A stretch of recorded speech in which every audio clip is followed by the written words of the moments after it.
زموږ چینل درسره سبسکرایب کړئ. مننه. نازیه اقبال چا مړه کړه او ولې یې مړه کړه؟ په سلامونو او احتراماتو مو هرکلی کوم ملګرو. هیله ده چې روغ جوړ به وي او د صحت جامې مو پر تن وي. زه یو ځل بیا ستاسو په خدمت کې د یو نوي ویډیو سره حاضر یم. د نظر له شریکولو نه مخکې باید ووایم که زموږ چینل مو نه وي سبسکرایب کړی نو زموږ چینل سبسکرایب کړئ او په خوا کې ورسره د ګونګړي نشان ووهئ تر څو زموږ راتلونکي ویډیوګانې په اسانۍ سره وکتلی شئ. مننه. نازیه اقبال چا مړه کړه او ولې یې مړه کړه؟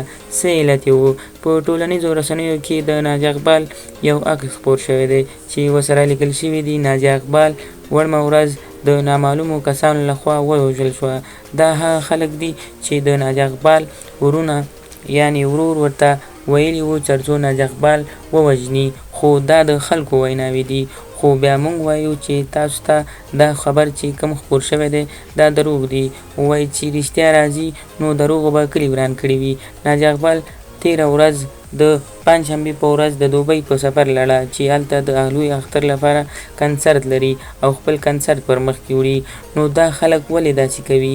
ولې غواړي تر څو د یو بل چا په عزت باندې لوبې وکړي او یو بل څوک داسې کړي تر څو خپله دی پرې پیسې واخلي؟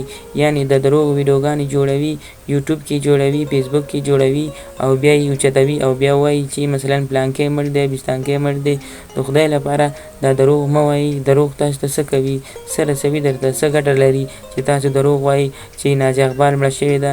نازیه اقبال خو په کور کې روغه جوړه ده او تاسو داسې دروغ پسې وایئ چې نازیه اقبال مړه شوې ده. آیا تاسو دا ښه ګڼئ چې د یو چا په عزت باندې لوبې وشي او تاسو داسې دروغ پرې ووایئ چې هغه مړه شوې ده؟